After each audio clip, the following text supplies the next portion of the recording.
नमस्कार दोस्तों, कैसे हैं आप लोग। 30 मार्च 2023 के डेली न्यूज़पेपर एनालिसिस और एडिटोरियल एनालिसिस में आपका स्वागत है। कौन कौन सी टॉपिक्स हम यहाँ पे आज डिस्कस करने वाले हैं। तो तमिलनाडु के अंदर फिर से हिंदी भाषा के इस्तेमाल को लेकर प्रॉब्लम हो गई है।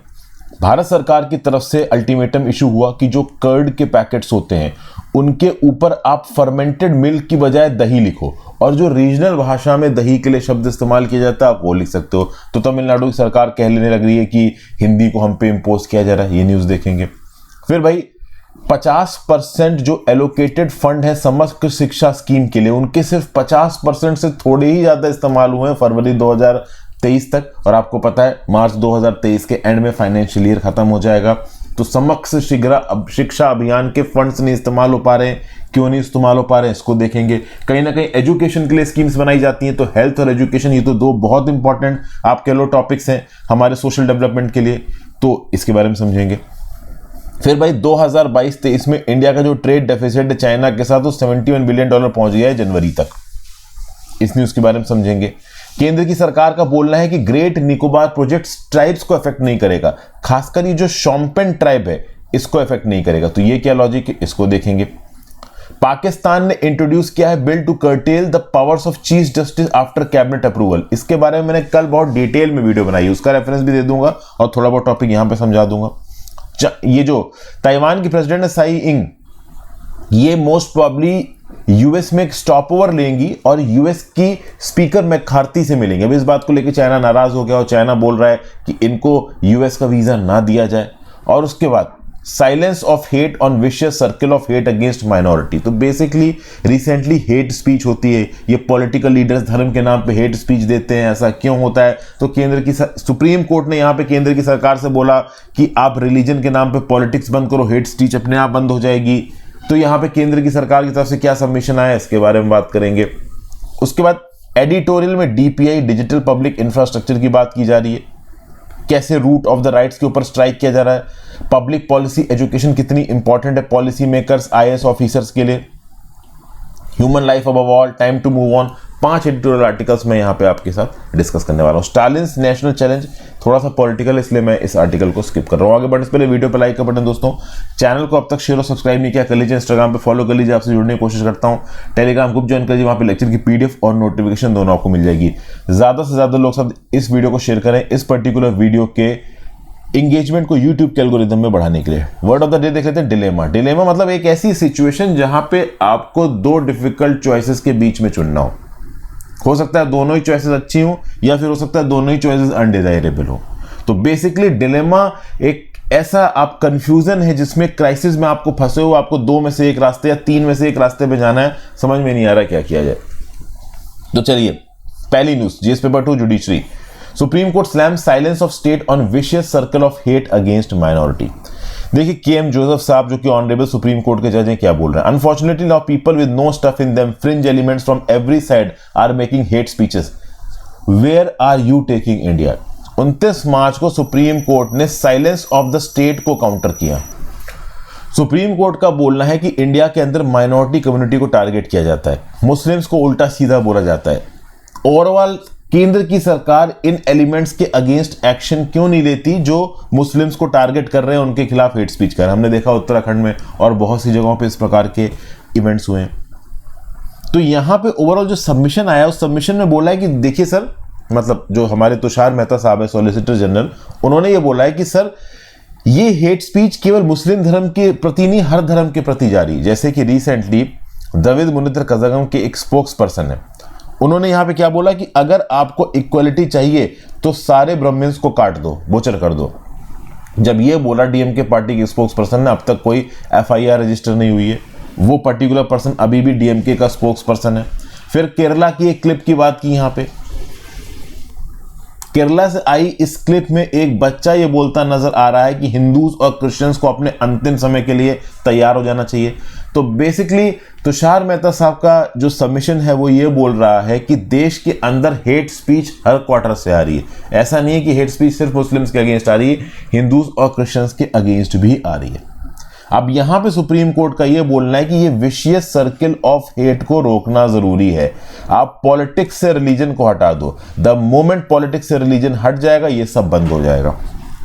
ऐसा यहाँ पे बोल रहे हैं जस्टिस बीवी नागरत्ना जी। ये क्या बोल रही हैं कि ये जो हेट स्पीचेस हैं ये आइडिया ऑफ फ्रेटर्निटी को क्रैक कर देती हैं। फ्रिंज एलिमेंट सोसाइटी के जो एक्चुअली में कोई इंपॉर्टेंस नहीं रखते, वो सोसाइटी को तोड़ने की बात करते हैं, ओवरऑल हेट स्पीचेस देख के सोसाइटी को बांटने की बात करते हैं, जो कि नहीं होना चाहिए। फिर यहाँ पे सुप्रीम कोर्ट के जस्टिस बोल रहे हैं कि जब वाजपेयी जी और नेहरू साहब बोला करते थे तो गांव के इलाके से लोग उनको सुनने आते थे, उनकी बात में एक जादू होता था, एक मैजिक होता था, लोग उनके साथ एसोसिएट होते थे और वो धर्म के नाम पे पॉलिटिक्स करते नजर नहीं आते थे। बट आज की डेट में हर एरा गेरा धर्म के नाम पे पॉलिटिक्स कर रहा है, लोगों को भड़का बरगला रहा है। तो क्या सुप्रीम कोर्ट बस इन सब लोगों के against contempt of action he, contempt of court करने को ही बैठा है क्या? तो इस प्रकार की बातें यहाँ पे बोली जा रही हैं। फिर आगे क्या बोला जा रहा है, if there is intellectual deprivation you can never take this country to the number 1 position in the world. Intellectual deprivation comes only when there is intolerance, lack of knowledge and lack of education.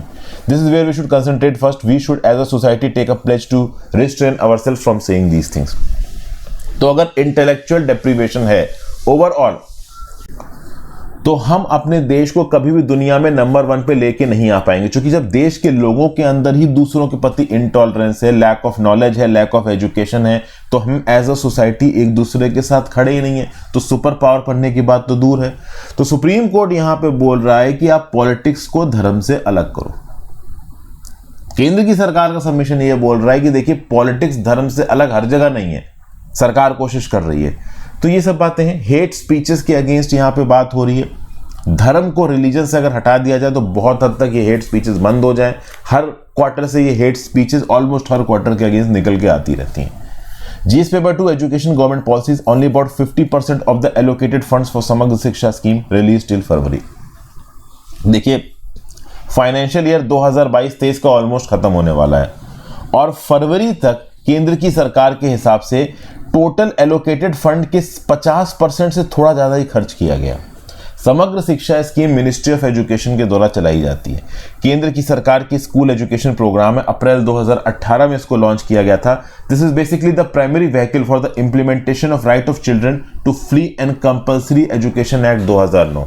तो right of children to free and compulsory education act 2009 केंद्र के सरकार के school और राज्य के सरकार के स्कूल के अंदर भी बच्चों को फ्री एजुकेशन मिले, प्राइवेट स्कूल्स में भी मिले। तो इसके लिए पैसा समग्र शिक्षा अभियान के अंदर एलोकेट किया जाता है। अभी जितना पैसा एलोकेट किया गया है उसके बस 50% से थोड़ा ही ज्यादा खर्च किया गया है। प्रिसाइज डाटा अगर देखें तो फाइनेंशियल ईयर 2022-23 में पैसा एलोकेट किया गया था 37,383 करोड़, जिसमें से खर्च हुआ है 19,709 करोड़, केवल 52% इस साल के 9 फरवरी तक, इस फाइनेंशियल ईयर में। तो भाई इतना बड़ा गैप क्यों है?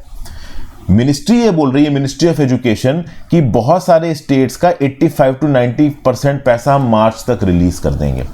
अब यहाँ पे कुछ फैक्ट्स को समझने की कोशिश करते हैं, ये समझने की कोशिश करते हैं कि पैसा पूरा खर्च क्यों नहीं हो पा रहा। जब कोविड-19 का पैंडेमिक आया, घरों की इनकम घट गई, उसके बाद आप देखोगे कि एकदम से पब्लिक एडेड स्कूल में, सरकारी स्कूल में एनरोलमेंट शुरू हो गए। सरकारी स्कूल में एनरोलमेंट 87 लाख तक पहुंच गए और प्राइवेट स्कूलों में एनरोलमेंट कम हुए। तो सरकारी स्कूलों में एक्स्ट्रा 87 लाख बच्चों के एनरोलमेंट हुए और प्राइवेट स्कूलों में 95 लाख स्टूडेंट के एनरोलमेंट कम हो गए। क्योंकि ऑब्वियस सी बात है, अब हाउस होल्ड्स के पास पैसा नहीं है तो ओवरऑल सरकारी स्कूल में ही वो अपने बच्चे को पढ़ा सकते हैं, क्योंकि वहां पे एजुकेशन थोड़ी फ्री में सस्ती हो रही है। प्राइवेट स्कूलों में तो जाने की उतनी हिम्मत ही नहीं है। और भाई मुंबई जैसे शहरों में आके देखो तो मजाक ही बना रखा है भाई। अरे दूसरे कक्षा के लड़की की साल की फीस 1 लाख रुपए है यार, मतलब मजाक चल रहा है क्या? उसे 1 लाख के अलावा जाने कितने प्रकार के अलाउंस लेते हैं। फिर यहाँ पे ऑथर बोल रहा है कि जो यूटिलाइजेशन कैपेसिटी है स्टेट्स की वो बहुत हद तक कम हो गई है और केंद्र की सरकार समग्र शिक्षा स्कीम के अंदर पैसा तब एलोकेट करती है जब राज्यों की यूटिलाइजेशन कैपेसिटी ठीक हो। अब ये यूटिलाइजेशन कैपेसिटी क्या होती है? देखिए, समग्र शिक्षा अभियान के जो एनुअल बजट्स होते हैं उनको प्रोजेक्ट अप्रूवल बोर्ड द्वारा एक्सेप्ट किया जाता है। ये project approval board ministry of education के अंदर काम करता है। तो अब इसमें होता ही है दोस्तों कि केंद्र की सरकार जब पैसा एलोकेट करती है ना, तो उसमें थोड़ा सा पैसा राज्य की सरकार को मिला के ओवरऑल स्कीम में खत्म करना। अभी केंद्र की सरकार ने मान लो किसी राज्य की सरकार को 100 करोड़ रुपए एलोकेट किया और इस 100 करोड़ रुपए में राज्य की सरकार ने अपना कंपोनेंट जोड़े बिना इस 100 करोड़ रुपए को अपने अकाउंट में पेंडिंग रखा। तो यहां पे यूटिलाइजेशन कैपेसिटी इफेक्ट हो गई। राज्य की सरकार के पास केंद्र की तरफ से तो पैसा पहुंचा, लेकिन राज्य की सरकार के पास अपना कंपोनेंट मिलाने के लिए पैसा ही नहीं है, उनके पास ग्राउंड लेवल पे इंफ्रास्ट्रक्चर तैयार नहीं है। तो इस कंटेक्स्ट में केंद्र की सरकार भी ये देख के पैसा रिलीज करती है कि राज्य की सरकार एक्चुअली में स्कीम को ग्राउंड लेवल पे इंप्लीमेंट कर पाएगी कि नहीं। समझ गए? ये बातें ओवरऑल यहां पे निकल के आनी। फिर इस पर्टिकुलर प्लान में समग्र शिक्षा अभियान में access and retention of students के ऊपर ध्यान दिया जाता है, राइट टू एजुकेशन के एंटाइटलमेंट्स पे ध्यान दिया जाता है, क्वालिटी इंटरवेंशन, टीचर की एजुकेशन ठीक से हो रही कि नहीं, उनका financial support, maintaining gender parity, vocational education, sports monitoring, programme management, सारे कंपोनेंट्स को देखा जाता है। ठीक है ना। अब इन सारे कंपोनेंट्स को प्रॉपर तरीके से एड्रेस करने के लिए राज्य की सरकार के बजट में प्रोविजंस होने चाहिए। तो केंद्र की सरकार की तरफ से जो पैसा आ रहा है उसमें राज्य की सरकार का पैसा मिलेगा और ओवरऑल ग्राउंड लेवल पे प्लान को इंप्लीमेंट किया जाएगा। क्वालिटी इंटरवेंशन यहां पे जरूरी है, बट वो हो नहीं पा रहा है दोस्तों। अगर आप देखो तो जो राज्य की सरकारों का जो बजट है ना, वो यहां पे कम हो रहा है। इनफैक्ट केंद्र की सरकार से जो पैसा आ रहा है फाइनेंशियल सपोर्ट फॉर टीचर्स वाले हेड के लिए, ये भी कम हो रहा है। समग्र शिक्षा अभियान के अंदर 2020-21 में जो फाइनेंशियल सपोर्ट वाला, जो सपोर्ट फॉर टीचर्स वाला जो बजट था ओवरऑल समग्र शिक्षा अभियान में, वो 33% था। 2022-23 तक ये 27% पे आ चुका है। तो ओवरऑल जो केंद्र की सरकार की तरफ से जो पैसा एलोकेट हो रहा है, उसमें जो फाइनेंशियल सपोर्ट फॉर टीचर वाला जो हेड है, उसमें पैसों का क्वांटम कम हो रहा है। और इससे क्या होगा, क्वालिटी इंटरवेंशन पे फर्क पड़ेगा। ओवरऑल इन बच्चों को पढ़ा कौन रहा है? टीचर्स पढ़ा रहा है। तो टीचर्स के पास इनफ रिसोर्सेज और रेवेन्यूज अवेलेबल नहीं होंगे तो ऑब्वियस सी बात है उनकी एफिशिएंसी अफेक्ट होगी। फिर और भी कंपोनेंट्स यहां पे हिट है। Information communication and technology component of school, 33% government aided स्कूलों में कंप्यूटर और इंटरनेट की अवेलेबिलिटी कम है। केवल 26% गवर्नमेंट और एडेड स्कूल में इंटरनेट था फाइनेंशियल ईयर 2021-22 में। आसाम और तेलंगाना में केवल 10% स्कूलों में इंटरनेट है। उड़ीसा और बिहार में केवल 9 और 6% स्कूलों में इंटरनेट है रिस्पेक्टिवली। ऐसा बोलती है research report of centre for policy analysis.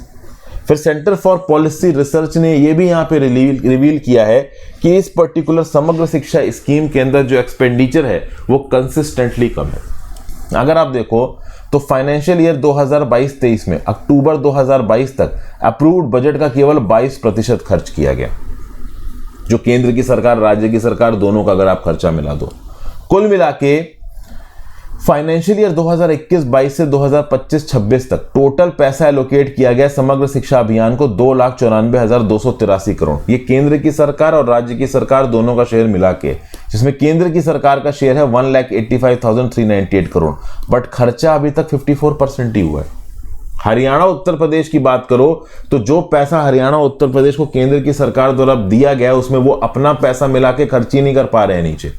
Overall Haryana का जो कैपेसिटी यूटिलाइजेशन है फंड का वो केवल 27% पे, उत्तर प्रदेश का जो कैपेसिटी यूटिलाइजेशन है फंड का वो केवल 36% पे। समझ गए? तो बेसिकली फाइनेंशियल ईयर 2022-23 में नवंबर 2022 तक केंद्र की सरकार ने हरियाणा के लिए जो पैसा भेजा था उसमें से केवल 27% यूज हुआ है और उत्तर प्रदेश के लिए जो पैसा भेजा था उसमें से केवल 36% यूज हुआ है। तो यूजेज में यहां पे प्रॉब्लम निकल के आ रही है। महाराष्ट्र को तो इस साल पैसा ही नहीं दिया गया, क्योंकि 2021-22 में महाराष्ट्र ने 56% जो फंड दिए थे यूटिलाइज किए थे। 2021-22 में महाराष्ट्र की परफॉर्मेंस और तगड़ी गिर गई, केवल 37% पे आ गया। तो इस बार केंद्र की सरकार ने पैसा ही नहीं दिया। ठीक है ना। उत्तर प्रदेश भी यहाँ पे यूटिलाइजेशन लेवल्स में अंडर परफॉर्म कर रहा है। ठीक है भाई। फिर next GS paper 2 government policies and issues arising out of implementation. Tamil Nadu से नो टू हिंदी वर्ड दही ऑन आविन कर्ड पैकेट। अब ये आविन कर्ड पैकेट तमिलनाडु में बेचे जाते हैं। किसके द्वारा बेचे जाते हैं? Tamil Nadu cooperative milk producers federation, जिसका नाम है आविन। अब basically food safety and standard authority of India ने एक सर्कुलर यहां पे इशू हुआ। इस पर्टिकुलर सर्कुलर में फसाई ने प्रपोज किया था कि ये जो मिल्क पैकेट के ऊपर आप कर्ड इस्तेमाल करते हो, जो कि एक अंग्रेजी शब्द है, इसकी बजाय आप दही इस्तेमाल करो। बहुत सारे कोऑपरेटिव्स और प्राइवेट डेयरीज को चिट्ठी लिख के फसाई ने बोला कि इन कर्ड के पैकेट्स के ऊपर अंग्रेजी शब्द मत इस्तेमाल करो, जैसे आविन कर्ड हो गया या फर्मेंटेड मिल्क की बजाय आप इन पैकेट्स के ऊपर लिखो दही, और दही के आगे ब्रैकेट में आप लिख सकते हो जो लोकल शब्द है, जैसे कर्ड लिख सकते हो, तईर लिख सकते हो, पेरुगु लिख सकते हो, जो भी दही को लोकल पार्लेंस में बोला जाता है। कई जगहों पे दही की बजाय इन पैकेट पे फर्मेंटेड मिल्क लिखा हुआ होता है, तो उसको हटा के आप दही लिख दो या योगर्ट लिख दो, अगर वो योगर्ट की टर्म्स एंड कंडीशंस को पूरा कर रहा है। तो ऐसा कुछ फसाई ने बोला, लेकिन जो तमिलनाडु की सरकार उससे मानने से मना कर दिया। ट्विटर पोस्ट में स्टालिन साहब ने बोला, unabashed instances of Hindi imposition has come to the extent of directing us to label even a curd packet in Hindi, relegating Tamil and Kannada in our old states. मतलब स्टालिन साहब ने पॉलिटिक्स में ये भी नहीं छोड़ा, उन्होंने बोला कि अब तो केंद्र की सरकार हमारे ऊपर हिंदी इस हिसाब से इंपोज कर रही है कि दही के पैकेट के ऊपर भी हिंदी में दही लिखवा रही है। तो मतलब यहाँ पे भी हिंदी के नाम पे पॉलिटिक्स होने लगी है। अब इन कंपनी की बात की जाए तो अम्बतूर डेयरी में 20,000 लीटर्स के फर्मेंटेड प्रोडक्ट्स बनाते हैं, जिसमें 500 ml के पैकेट कर्ड्स, कप कर्ड्स, लस्सी, मसाला, बहुत अलग अलग प्रकार के प्रोबायोटिक बटर मिल्क वेरिएंट्स यहाँ पे अवेलेबल है। Food safety and standard authority of India की बात की जाए, सितंबर 2008 में इसको सेटअप किया गया था under the food safety and standard act 2006। It is the apex authority on all matters of food safety, ensure करता है सेफ और wholesome food to consumers. Food safety और स्टैंडर्ड्स 2006 को एक और ऑब्जेक्टिव था इसमें, to consolidate the laws related to food, science based standards पे आर्टिकल्स ऑफ फूड को मैनेज करना, इन फूड के आर्टिकल्स के मैन्युफैक्चर, स्टोरेज, सेल और इंपोर्ट को इस प्रकार से इंश्योर करना कि प्रॉपर तरीके से ह्यूमन कंजम्पशन के लिए सारे के सारे प्रोडक्ट्स एडिबल रहें। और जब ये food safety and standard act 2006 में बनाया गया तो पहले के बहुत सारे एक्ट्स को कंबाइन कर दिया गया था, जैसे prevention of food adulteration act 1954, fruit product order 1955, meat food product order 1973, vegetable oil product control order 1947, edible oil packaging regulation 1988, milk and milk product order 1992। FSSAI की बात की जाए तो इसका एक चेयरपर्सन होगा, 22 मेंबर्स होंगे। FSSAI is in charge of establishing food standard so that consumers, traders, manufacturers and investors not only have to deal with one organisation. ठीक ना, मतलब ओवरऑल फसाई एक अकेला सिंगल पॉइंट अथॉरिटी है जिसके पास सारे food standards consumers, traders, manufacturers जाके फुलफिल कर सकते हैं। Ministry of food safety and standards authority of India, ये नोडल मिनिस्ट्री है फसाई की। ये ओवरऑल स्टैट्यूटरी पावर्स हैं जो फसाई को ग्रांट की गई है फसाई एक्ट 2006 के अंदर, एफएसएस एक्ट के अंदर, ये आप एक बार देख लीजिए। फिर next GS paper 2, welfare of vulnerable population. Great note करो, our project will not evict tribe safe centre. भैया मिनिस्ट्री ऑफ ट्राइबल अफेयर्स ने राज्यसभा को 29 मार्च को बताया है कि जो ग्रेट निकोबार आइलैंड प्रोजेक्ट ये एग्जीक्यूट कर रहे हैं ना 72,000 करोड़ का, ये पर्टिकुलर प्रोजेक्ट ट्राइब्स पीपल को डिस्प्लेस नहीं करेगा। इस पर्टिकुलर प्रोजेक्ट की इंप्लीमेंटेशन अथॉरिटी है Andaman and Nicobar islands developmental corporation. इस पर्टिकुलर कॉर्पोरेशन द्वारा ग्रेट निकोबार आइलैंड प्रोजेक्ट के अंदर ट्रांसशिपमेंट पोर्ट बनाया जाएगा, एयरपोर्ट बनाया जाएगा, पावर प्लांट बनाया जाएगा, ग्रीनफील्ड टाउनशिप बनाई जाएगी। तो बेसिकली ये सब जब बनाया जाएगा ना, और इसके लिए जो फर्स्ट ट्रांच ऑफ लैंड है 130.75 स्क्वायर किलोमीटर का, ये भी सेग्रीगेट किया है।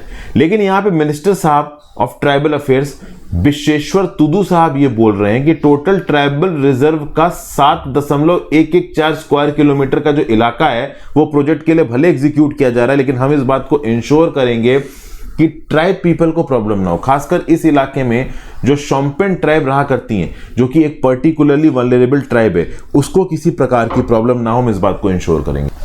मिनिस्टर साहब यहां पे क्लियर कह रहे हैं कि शोम्पेन ट्राइबल ग्रुप को कोई प्रॉब्लम नहीं होगी। Provisions of protection of aborigine tribe के जो रेगुलेशंस हैं उनको प्रॉपर तरीके से स्ट्रिक्टली इंप्लीमेंट किया जाएगा। ये ट्राइबल्स जिन जगह पे रह रहे हैं उन्हीं जगहों पे रहेंगे, इनको रीलोकेट नहीं किया जाएगा। जो भी इस इलाके में इको टूरिज्म किया जाएगा उसको सस्टेनेबल और इफेक्टिव मैनर में किया जाएगा। गवर्नमेंट ने बोला है कि जो लेफ्टिनेंट गवर्नर है अंडमान निकोबार आइलैंड के, वो ऑलरेडी एक एम्पावर्ड कमेटी को कंस्टिट्यूट कर चुके हैं जो कि व्यूज ऑब्टेन करेगी, कंसल्टेशन करेगी इस पर्टिकुलर प्रोजेक्ट के ट्राइब्स के ऊपर। यहाँ पे सारे गवर्नमेंट डिपार्टमेंट के रिप्रेजेंटेटिव, एंथ्रोपोलॉजिस्ट, एक्सपर्ट्स अवेलेबल हैं। इन सब से डिस्कस करने के बाद ही चीजें ग्राउंड लेवल पे इंप्लीमेंट की जाएंगी। फिर मिनिस्ट्री ऑफ एनवायरमेंट, फॉरेस्ट और क्लाइमेट चेंज की जो एक्सपर्ट अप्रेजल कमिटी है, अगस्त 2022 में इसकी 306 मीटिंग हुई और इस पर्टिकुलर मीटिंग में भी ये बोला गया कि जो भी great Nicobar island development project की प्रोजेक्ट एक्टिविटीज हैं वो किसी भी प्रकार से शोम्पेन ट्राइब और उनके हैबिटेशन को अफेक्ट नहीं करेंगे।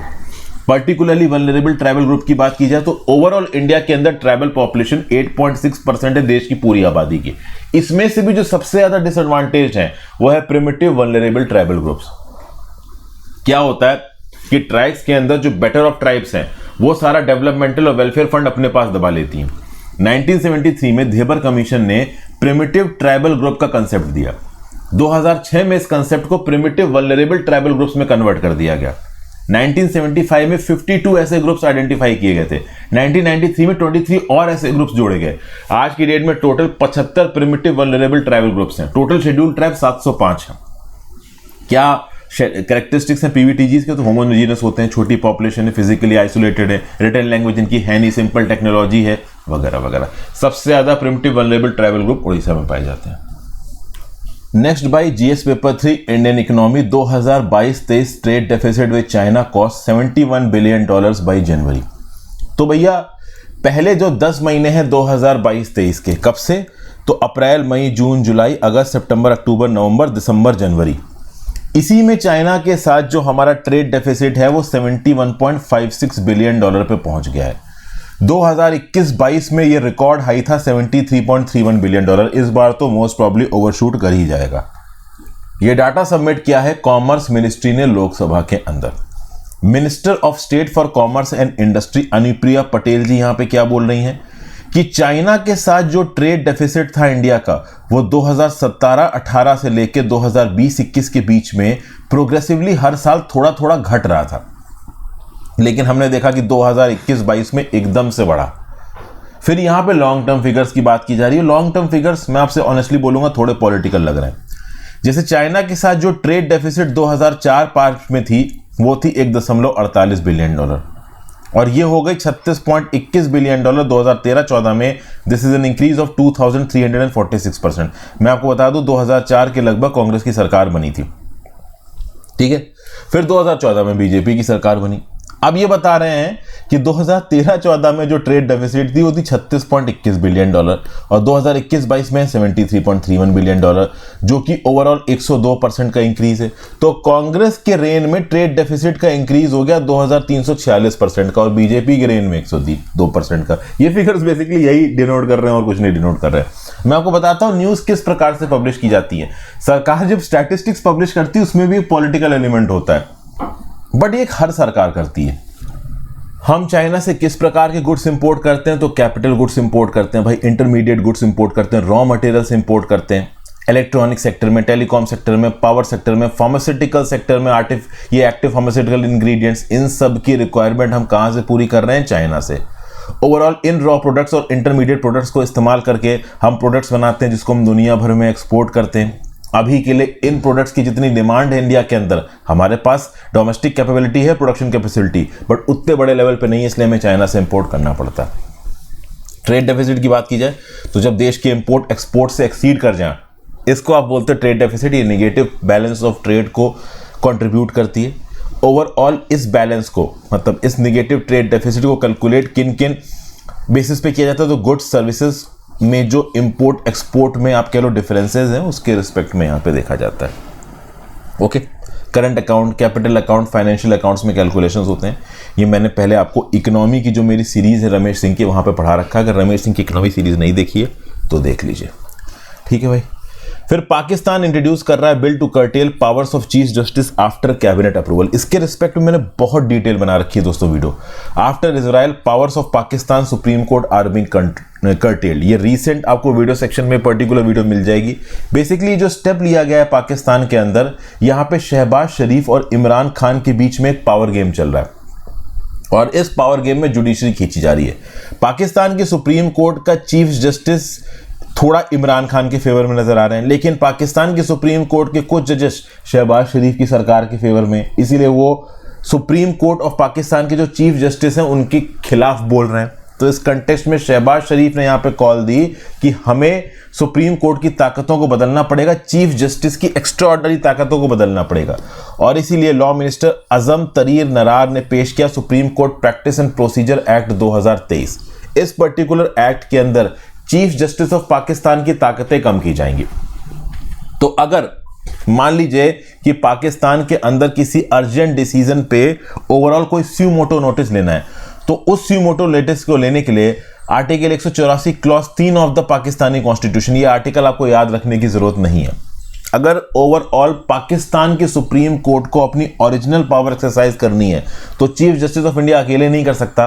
पाकिस्तान की सुप्रीम कोर्ट में चीफ जस्टिस ऑफ इंडिया के साथ जो 2 सीनियर मोस्ट जजेस होंगे उनकी एक कमेटी बनाई जाएगी। वो कमेटी उस चीज के ऊपर बातचीत करेगी और अगर कमेटी को सही लगता है तो स्यू मोटो नोटिस के लिए एक अलग से बेंच बनाई जाएगी और वो बेंच जो भी डिसीजन देगी उस डिसीजन के अगेंस्ट अपील करने के लिए एक और बेंच बनाई जाएगी सुप्रीम कोर्ट के अंदर। तो ये यहां पे डिसीजन लिया जा रहा है पाकिस्तान की सरकार के द्वारा, जिसके अगेंस्ट इमरान खान की तहरीक-ए-इंसाफ पार्टी ठीक ठाक अपोजिशन कर रही है। चीफ जस्टिस इस समय कौन है पाकिस्तान की सुप्रीम कोर्ट का? उमर आता बंदियाल, जिसने ओवरऑल खैबर पख्तूनवाला और पंजाब में इलेक्शंस करवाने के लिए सू मोटो एक्शन लिया और इस सू मोटो एक्शन के अगेंस्ट खड़े हो गए मंसूर अली शाह और जमाल खान मंदोखिल। इस पर्टिकुलर न्यूज को प्रॉपर तरीके से समझने के लिए इस पर्टिकुलर वीडियो को देखिए। यहां पे मैंने 10-11 मिनट में पूरा टॉपिक ढंग से समझा रखा है, इसीलिए वॉच दिस वीडियो। यहां पे मैंने हल्का फुल्का ब्रीफ ही आपको बताया। आ जाते हैं GS paper 2 international relations. China threatens retaliation if Taiwan president Sai meets US speaker McCarthy. China ने बोला है कि हम रेजोल्यूट काउंटर मेजर्स लेंगे ताइवान के अगेंस्ट अगर ताइवान के प्रेसिडेंट साई इंग win speaker of the United states house Kevin McCarthy के साथ मिलती हैं लॉस एंजलिस में। देखिए, ओवरऑल इस समय पे ताइवान के साथ डिप्लोमेटिक रिलेशन स्थापित करने वाली बहुत सारी कंट्रीज बची नहीं, केवल 12-13 कंट्रीज है जिन्होंने ऑफिशियली डिप्लोमेटिक रिलेशन ताइवान के साथ स्थापित कर रखे हैं। डिप्लोमेटिक प्रेशर ताइवान के ऊपर बहुत ज्यादा प्रेशर तरीके से बढ़ाया जा रहा है। ओके, अगर आप देखो तो पिछली बार जब मैकार्थी की विजिट हुई थी ताइवान के अंदर तब काफी बवाल मचा दिया था। ये चाइना ने एक ठीक ठाक मिलिट्री ड्रिल कर दी थी चारों तरफ, किसके? ताइवान के। अब साई इंग विन 30 मार्च को न्यूयॉर्क के थ्रू निकलते हुए ग्वाटेमाला जाएंगी, बेलीजे जाएंगी। वापस लौटते वक्त ताइवान 5 अप्रैल को इनका एक स्टॉप ओवर है लॉस एंजलिस में और लॉस एंजलिस में स्पीकर मैकार्थी के साथ मिलेंगे। तो सीधे सीधे यूएस ऑफिशियल्स को चाइना ने बोला है कि आप साई इंग विन को वीजा मत दीजिए। कोई भी अमेरिकन ऑफिशियल्स अगर साई विंग के साथ मीट अरेंज करता है तो इसका मतलब यह है कि वो ताइवान की इंडिपेंडेंस की बात कर रहा है, एंटी चाइनीज इंटरेस्ट में काम कर रहा है और ये हम यहां पे होने नहीं देंगे। यूनाइटेड स्टेट्स की ऑफिशियल पॉलिसी ये बोलती है कि ठीक है भाई, अगर चाइना ताइवान के ऊपर अटैक करता है तो हम सीधे सीधे मिलिट्रीली मदद नहीं करेंगे। ओके, लेकिन हम ताइवान को इतना काबिल बना देंगे कि कल की डेट में चाइना की तरफ से ताइवान के ऊपर अगर अटैक आता है तो डेफिनेटली ताइवान अपने आप को डिफेंड कर सके। यह लिखा है 1979 के ताइवान रिलेशन एक्ट में। अभी कुछ दिन पहले टेंशंस वॉशिंगटन और चाइना के बीच में इसलिए भी बढ़ गए थे क्योंकि प्रेसिडेंट जो बाइडेन के ऑर्डर पे चाइनीज स्पाई बैलून को अटलांटिक ओशन के ऊपर मार गिराया गया और फिर रशिया यूक्रेन वॉर में भी चाइना ओपनली रशिया को सपोर्ट कर रहा है। कुछ ऐसे इल्जाम भी लगाए गए कि चाइना मिलिट्री हार्डवेयर प्रोवाइड कर रहा है रशिया को, हालांकि कोई प्रॉपर प्रूफ इस चीज का नहीं मिला है। चाइना ओपनली यहां पे बोल रहा है कि हम ताइवान को अपने कंट्रोल के अंदर लेके आएंगे, अगर फोर्स से भी मदद पड़ी जरूरत पड़ी तो भी। यूएस ऑफिशियल इस बात को लेकर थोड़ा कंसर्न है और जो बाइडेन अपनी स्पीचेस में ये इंडिकेशन दे चुके हैं कि कल की डेट में अगर मिलिटरीली क्रैकडाउन करता है चाइना ताइवान के ऊपर तो हो सकता है यूएस सीधे ताइवान की मदद के लिए आ जाए। तो यहाँ पे क्या होना है क्या नहीं होना ये आगे आने वाले समय में पता चलेगा। वैसे तो मैं बता दूं कि यूएस वन चाइना पॉलिसी को मानता है, लेकिन at the same point of time international relations में पॉलिसी आपके इंटरेस्ट के हिसाब से बदलती रहती है। ठीक है भाई, अब आ जाते हैं हम लोग एडिटोरियल डिस्कशन पे। एडिटोरियल डिस्कशन में पहला आर्टिकल है India's DPI, digital public infrastructure of India की बात की जा रही है। जैसे फॉर एग्जांपल इंडिया स्टैक एक प्रकार का डिजिटल पब्लिक इंफ्रास्ट्रक्चर, उसी प्रकार से गवर्नमेंट, केंद्र की सरकार, राज्य की सरकार, regulators, private sector, self help volunteers, startups, academia, think tank, ये सब मिलके कलेक्टिव स्केल पे ओवरऑल इंडिया का डिजिटल इंफ्रास्ट्रक्चर बनाने के लिए बहुत कुछ कर रही है और इसके बहुत से अलग अलग एग्जांपल्स दिए हैं यहाँ पे ऑथर ने। जैसे 2009 में नंदन निलेकानी और आरएस शर्मा ने मिलकर आधार का कंसेप्ट क्लियर किया। ठीक है ना, इस आधार के कंसेप्ट के साथ एक सुपर स्ट्रक्चर बनाने की बात की गई। इसको इमेजिनेटिव यूज के तौर पे सामने पेश किया गया। शुरू में कांग्रेस की सरकार ने इसको सपोर्ट किया लेकिन काफी अपोजिशन आया। जब नरेंद्र मोदी जी की सरकार ताकत में आई 2014 में, उसके बाद उन्होंने आधार की यूटिलिटी को समझा और गुड गवर्नेंस के लिए आधार को प्रमोट करना शुरू किया। आज की डेट में 1700 यूनियन और स्टेट गवर्नमेंट की स्कीम्स आधार के बेसिस पे चल रही हैं। वो अलग बात है कि सुप्रीम कोर्ट ऑफ इंडिया ने बोल रखा है कि प्राइवेसी सैक्रोसैंक्ट है, आधार का यूजेस मैंडेटरी नहीं है, लेकिन अगर कोई यूजर वॉलंटरली अपने आधार का डाटा शेयर करता है तो उसमें कोई प्रॉब्लम भी नहीं होगी। नो डाउट आधार ने ईज ऑफ डूइंग बिजनेस को डे टू डे बेसिस पे इंप्रूव किया। ग्रेजुअली आधार की ओपनिंग कर रही है, प्राइवेट सेक्टर की कंपनियां भी आधार में यहां पे एनरोल हो रही हैं, वॉलंटरी यूजेज आधार का प्रमोट हो रहा है। इनफैक्ट आधार के डाटा का वॉलंटरी यूजेज एक पर्टिकुलर इंडिविजुअल परमिट कर सकता है प्राइवेट सेक्टर को भी, बशर्ते प्राइवेट सेक्टर उसके डाटा को इस्तेमाल करने से पहले उससे स्पेशल परमिशन लेगा। ठीक है, गवर्नमेंट के इन डिपार्टमेंट्स के बीच में भी आधार के डाटा को शेयर किया जा सकता है अगर उसके यूजर से पहले ही कंसेंट ली जा चुकी हो तो। बैंक्स और जो दूसरी रेगुलेटेड एंटिटीज हैं वो आधार के नंबर्स को अपने वॉल्ट में स्टोर करके भी रख सकती हैं, subject to unique identification authority of India के सिक्योरिटी रेगुलेशंस। एक नया private sector friendly UIDAI incentivise कर रहा है आधार यूजर को, ताकि ये आधार यूजर रिचर हो, मीनिंगफुल हो। तो बेसिकली अगर आप देखो तो ये जो इंडिया स्टैक है, जो कि आप कह सकते हो इंडिया के पब्लिक डिजिटल इंफ्रास्ट्रक्चर को यहां पे डिनोट करता है। यहां पे इंस्पायर्ड वॉलंटियर्स और डायनेमिक पॉलिटिकल एग्जीक्यूटिव के बीच में एक अलाइनमेंट सा नजर आ रहा है। अगर आप देखो तो पर मंथ आधार ऑथेंटिफिकेशन इंडिया के अंदर हो चुके हैं 2.2 बिलियन। बड़े स्केल पे आधार के ऑथेंटिकेशन को यूज किया जा रहा है। पिछले 12 सालों में आधार ऑथेंटिकेशन हो चुके हैं 100 बिलियन, अपने आप में बहुत बड़ा नंबर है। GSTN नेटवर्क एक प्रकार का अकाउंट एग्रीगेटर है। इसके साथ अगर आधार के नंबर और पैन के नंबर को जोड़ के सिंक्रोनाइज किया जाए तो अपने आप में ईज ऑफ डूइंग बिजनेस को प्रमोट किया जाता है, जो कि ग्राउंड लेवल पे किया भी जा रहा है। तो एक तो आधार का एग्जांपल दिया गया, दूसरा एग्जांपल दिया गया डिजिटी यात्रा और तीसरा डिजी लॉकर का। डिजी यात्रा क्या है, इसको कंपेयर किया जा रहा है यूनाइटेड स्टेट्स के क्लियर प्रोग्राम से। यूनाइटेड स्टेट्स का क्लियर प्रोग्राम है expedited airport security airport identity verification process. US में 51 एयरपोर्ट्स पे ये पर्टिकुलर प्रोग्राम एक्टिव है। इसके 15 मिलियन मेंबर्स हैं यूएस में, और प्रति एनम 4 मेंबर की फैमिली को यूएस में ये सुविधा $369 पे मिलती है। इंडिया के अंदर इसका टोटली फ्री वर्जन है, जिसको आप बोलते हो डिजी यात्रा। डिजी यात्रा एक बायोमेट्रिक इनेबल्ड सीमलेस ट्रेवल है, बेस्ट एक्सपीरियंस इसको बोलते हैं, बायोमेट्रिक इनेबल्ड सीमलेस ट्रेवल। याद रखिएगा, यूपीएससी प्रीलिम्स में कहीं पूछा जा सकता है। इसमें फेशियल रिकॉग्निशन सिस्टम होता है, इंडस्ट्री और गवर्नमेंट्स ने इसको मिलकर बनाया है। तो जो की चेक पॉइंट्स होते हैं, जैसे एयरपोर्ट से एंट्री हो गई, सिक्योरिटी चेक हो गई, बोर्डिंग गेट का क्लियरेंस हो गया, यहां पे बेस्ट के मैकेनिज्म के थ्रू आपकी आइडेंटिटी को वेरीफाई कर लिया जाएगा, और वो ऑब्वियसली बात है आपके आधार कार्ड से जुड़ी हुई होगी। इस पर्टिकुलर बेस्ट स्कीम को लागू करने के लिए ओवरऑल इंडिया में कुछ पायलट प्रोजेक्ट्स भी चलाए गए हैं। 2 लाख पैसेंजर्स ने इस पर्टिकुलर स्कीम को सक्सेसफुली यूटिलाइज भी किया है। फाइनेंशियल ईयर 2022 में जो पैसेंजर ट्रैफिक है इंडिया में वो है 188 मिलियन, 18 करोड़ 80 लाख एयरपोर्ट में, जिसमें 2 करोड़ 20 लाख इंटरनेशनल पैसेंजर्स हैं। अगर डिजिटल यात्रा 1/3 के पास भी पहुंच जाता है तो लॉन्ग टर्म में ओवरऑल अलग ही लेवल का इनोवेशन और अपडेटेड इफेक्ट्स हमें देखने को मिलेंगे। फिर बात की जा रही है डिजी लॉकर की। डिजी लॉकर एक least known digital public infrastructure है, बट बहुत यूजफुल है। 15 करोड़ यूजर्स हैं। इस पर्टिकुलर डिजी लॉकर में 6 बिलियन डॉक्यूमेंट्स स्टोर्ड हैं, और ये सब हम कर पाए हैं पिछले 7 साल में केवल 50 करोड़ रुपए एलोकेट करके। और ये डिजी लॉकर और दूसरी कंट्रीज में भी फॉरवर्ड किया जाएगा, एक्सपेंड किया जाएगा। तो बेसिकली डिजी लॉकर का यूजेज क्या है, जैसे फॉर एग्जांपल आपको पासपोर्ट के लिए अप्लाई करना है, तो पासपोर्ट के अप्लाई करने के लिए आपको सारे डॉक्यूमेंट्स जाके देने पड़ेंगे या फिर ओवरऑल ऑनलाइन अपलोड करने पड़ेंगे। डिजी लॉकर बहुत सिंपल है। डिजी लॉकर के अंदर आपके सारे डॉक्यूमेंट्स का एक डाटाबेस है, तो आप भारत सरकार को कंसेंट दे दो, भारत सरकार खुद डिजी लॉकर एक्सेस करके जितने भी रिक्वायर्ड डॉक्यूमेंट्स से निकाल लेगी। उसी प्रकार से ज़ीरोधा, अपस्टॉक, रेजरप्यू, उक्कल, इस प्रकार की इंश्योरेंस फिनटेक में अगर आप कोई सर्विस लेते हो तो आपके डिजी लॉकर को एक्सेस करके ये सारी सुविधाएं आपको प्रोवाइड कर सकते हैं। आपको फिजिकली कोई डॉक्यूमेंट नहीं देना पड़ेगा। रिक्रूटमेंट एग्जाम को कंडक्ट करने के लिए भी डिजी लॉकर की सुविधा इस्तेमाल की जा सकती है। जैसे कर्नाटका पुलिस की रिक्रूटमेंट ड्राइव चली, और जब यहां पे डिजी लॉकर का इस्तेमाल किया गया कैंडिडेट्स के एकेडमिक क्रेडेंशियल्स को चेक करने के लिए, तो प्रोसेस 6 महीने तेज हो गया। समझ गए? तो ये सब बातें ओवरऑल यहां पे बताई जा रही है। यूपीआई के इंपैक्ट की बात की जा रही है। यूपीआई के रिस्पेक्ट में इंडिया बहुत तेजी से आगे बढ़ रहा है। यूपीआई को एनपीसीआई ने लीड किया है, visionary leadership of national payment corporation of India.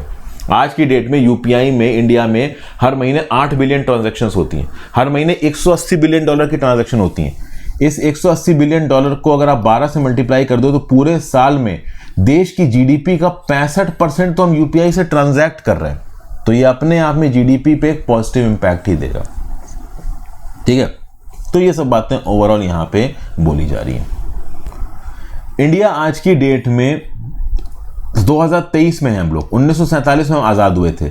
अगर 2047 तक इस डिजिटल पब्लिक इंफ्रास्ट्रक्चर के दम पे हम $25 ट्रिलियन की इकोनॉमी बनने का एम बनाएं तो वो अपने आप में एक बहुत ज़बरदस्त पुश होगा ओवरऑल हमारी पॉलिटिकल और इकोनॉमिक दोनों प्रकार की ग्रोथ को। ये सब बातें यहाँ बताई जा रही।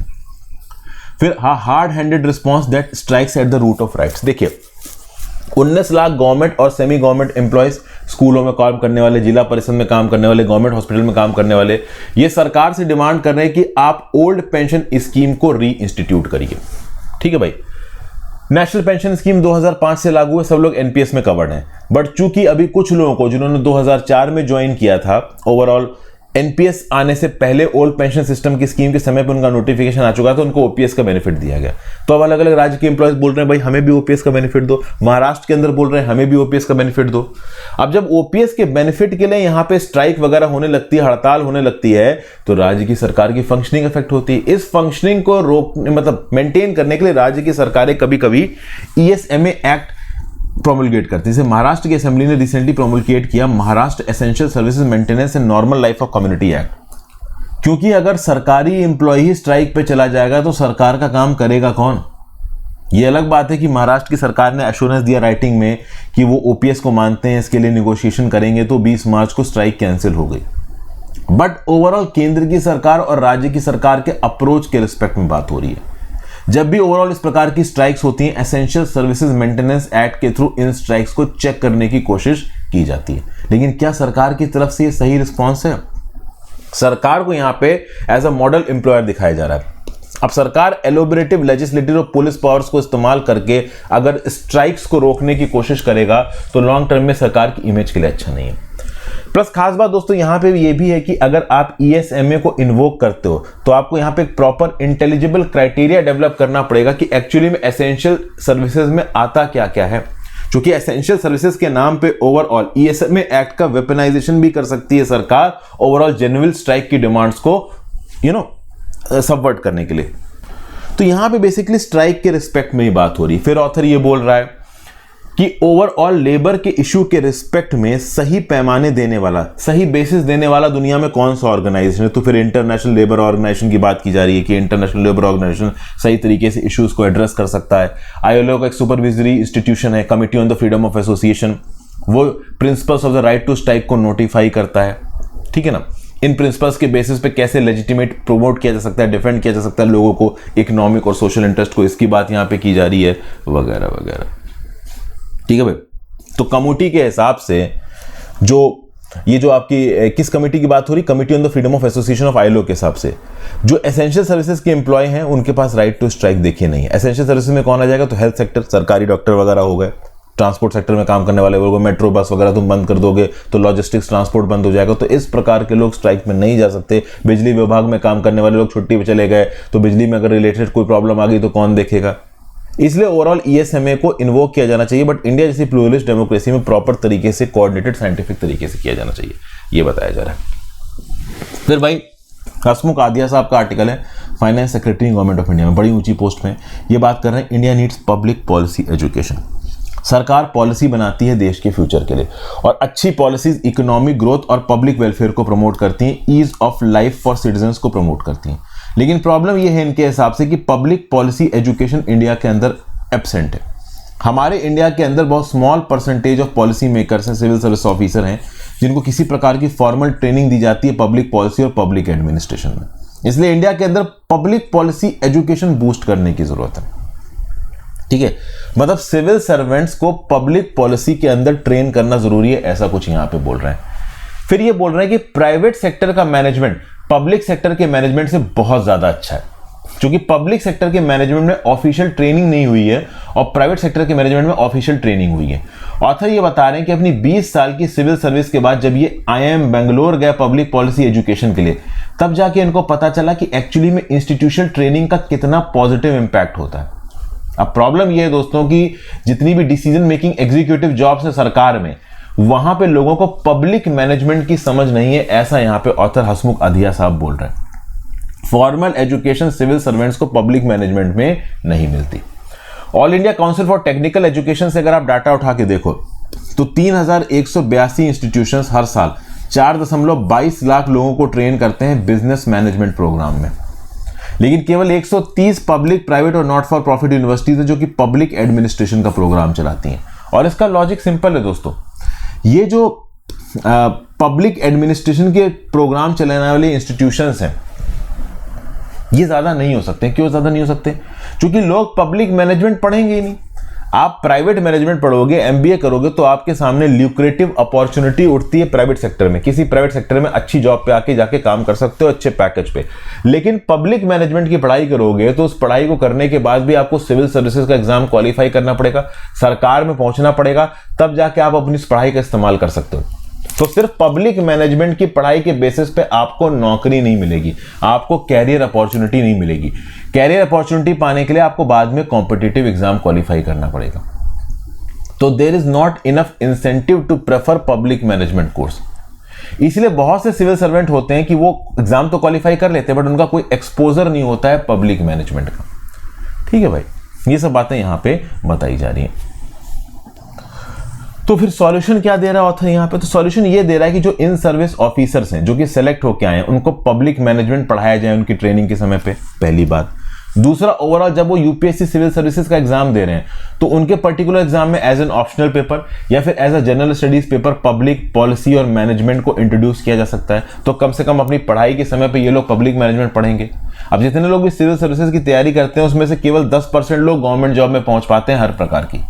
तो ये जो 10% लोग हैं और उसके अलावा जो बचे हुए 90% लोग भी हैं, उनको भी पब्लिक पॉलिसी पढ़ना और पब्लिक मैनेजमेंट पढ़ना नुकसान नहीं पहुंचाएगा।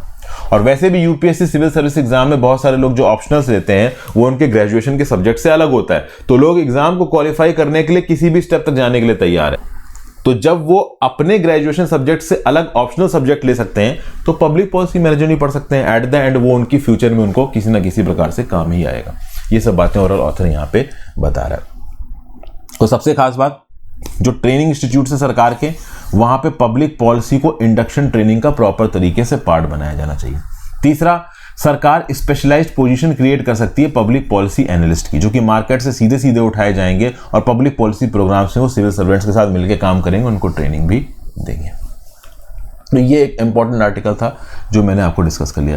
फिर राजस्थान की बात की जा रही। राजस्थान में किस प्रकार से right to health act pass किया गया और इस राइट टू हेल्थ एक्ट के अंदर डॉक्टर सड़कों पे उतर आए। नो डाउट ये right to health constitutional right of life और डायरेक्टिव प्रिंसिपल्स को फुलफिल करता है, लेकिन ओवरऑल डॉक्टर्स इस पर्टिकुलर स्टेप को पसंद ही नहीं कर रहे हैं। Rajasthan right to health act के अगेंस्ट बड़े स्केल पे डॉक्टर्स खड़े हो गए हैं, धरना प्रदर्शन कर रहे हैं।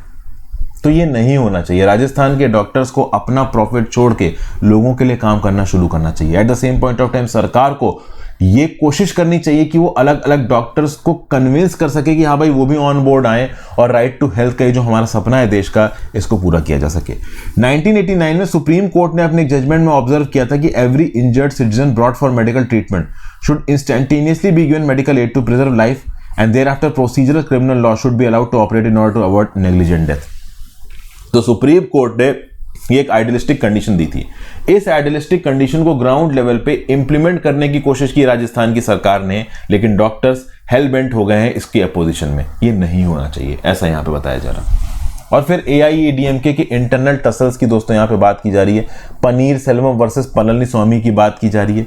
2022 के स्पेशल जनरल काउंसिल की मीटिंग में एडापड्डी के पलानास्वामी को AIADMK की जो कमान दे दी गई थी और उसके अगेंस्ट जो लीगल चैलेंजेस पनीर सेल्वम मद्रास की हाईकोर्ट में उठा रहे थे, उसका फाइनल रेजोल्यूशन हो गया है। चाहे वो मद्रास की हाईकोर्ट हो, वहां पे भी पनीर सेल्वम की फेवर, पलानास्वामी की फेवर में गई ये चीजें, और सुप्रीम कोर्ट में भी मोस्टली पलानास्वामी की फेवर में जाएंगी। क्योंकि जनरल काउंसिल की मीटिंग में अगर पलानास्वामी को इलेक्ट किया जा रहा है लीडर, तो उसमें पनीर सेल्वम ज्यादा कुछ नहीं कर सकते।